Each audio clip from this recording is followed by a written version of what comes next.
Dear friends, so hope you all are well and keeping safe. My name is Shantanu Barua. This is the second video in this series I'm creating on habit. As you know, the series habit is all about how you can nurture good habits and get rid of the bad ones. This is the second video, as I said. The first video focused more on explaining that habits are formed as a scientific phenomena. I also explained the habit loop, which is you have a cue. Based on the cue, you do a routine, and after you do the routine, there's a reward. We explained that with the example of Pepsodent. Well, in this particular video, I'm going to explain more about how our brain is structured and where are the memories stored. So let's begin. Up until 1990, scientists thought that memories are stored only in two parts of the brain. One is the frontal lobe, which is where you do the initial reaction of anything that you do in a usual life. You're reading a book, you're laughing at a joke, it all comes from the frontal lobe. And then you have the part which is next to the spinal cord at the back of the head.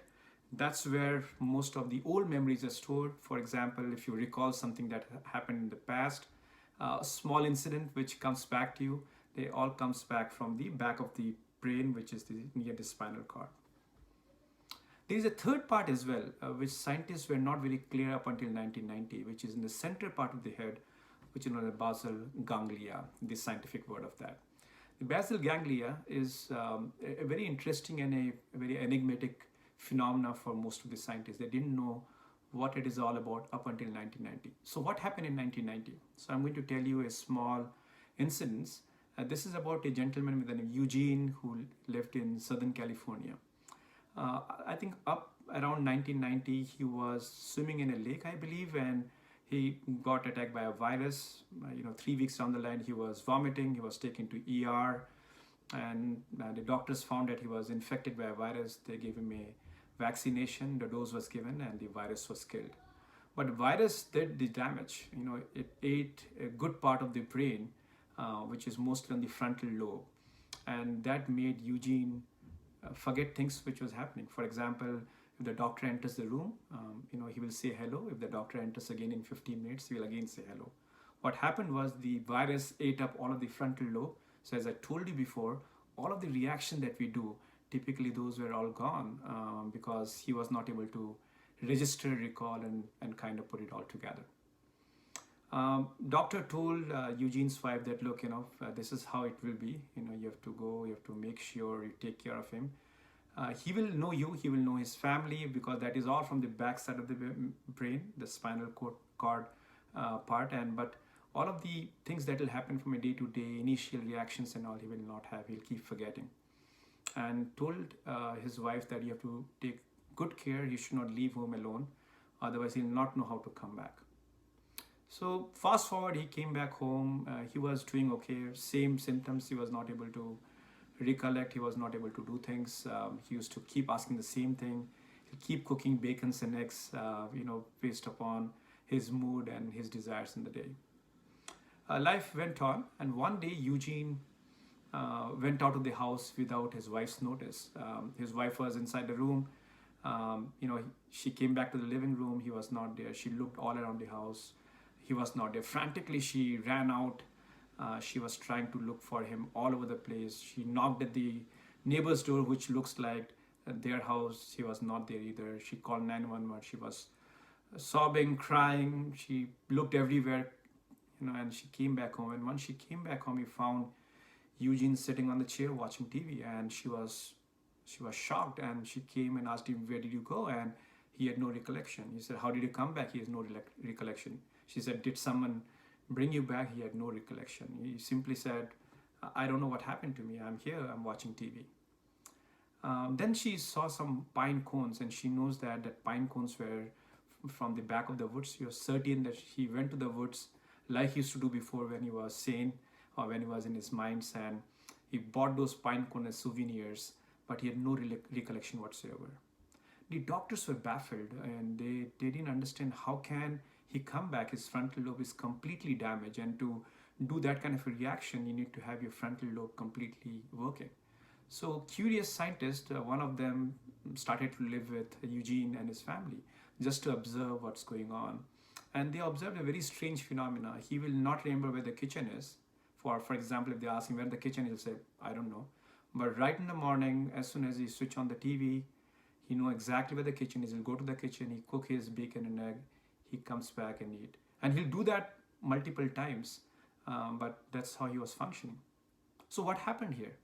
To understand this, let's go back to one of the experiments the MIT scientists did on rats. This is again, what they did was they created a T-shaped structure, and at the one end of the T, they put a chocolate piece, and they put a mouse right in the front of the T.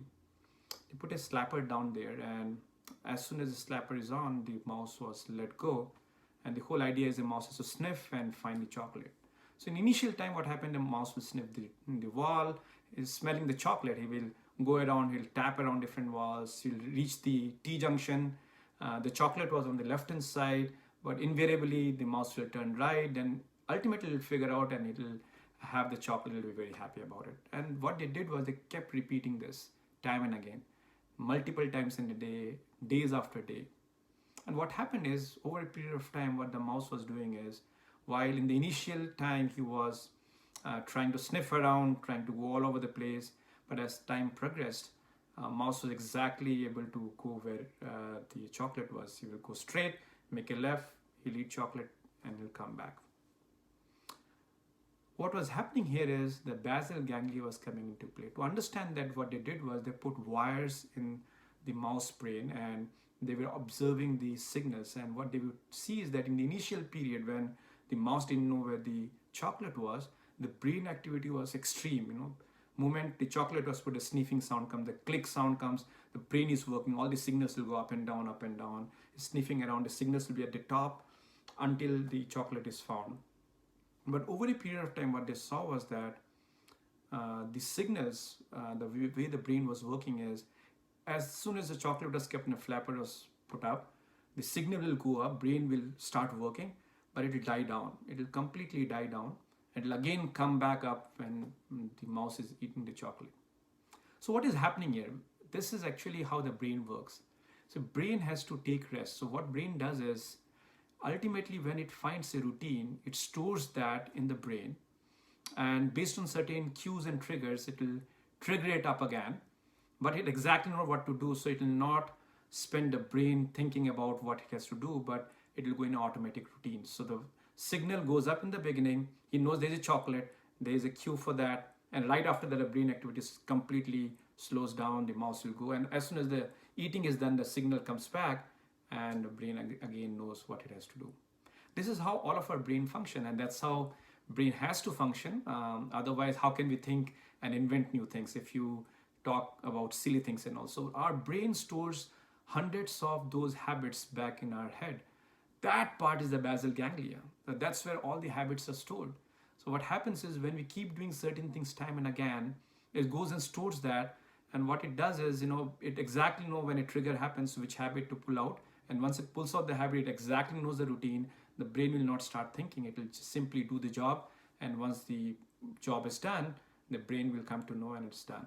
And why the signals in the front and the end? Just so that there's no disguise, so that it exactly know which habit to pull out. This is an interesting discovery. This was done because of Eugene. Because Eugene, if I come back to that story, the habits were stored, his frontal lobe was damaged, but not basal ganglia. All of his habits are stored in basal ganglia. He used to go for a walk before. So when he went out of the house unknowingly, but he came back because that was a habit he had. He used to go, he used to collect cones, he used to come back in his heydays, and he did the exact same thing. He went out, he collected, his brain exactly knew the habit was kicked on, and he came back with the cones, and that's how it worked. Based on that, Eugene lived for a good amount of life. In fact, it was a boon as well as a curse as well. Boon because a lot of the habits are stored. So turning on the TV, going to the kitchen, cooking his lunch, doing his basic things, he was able to recall.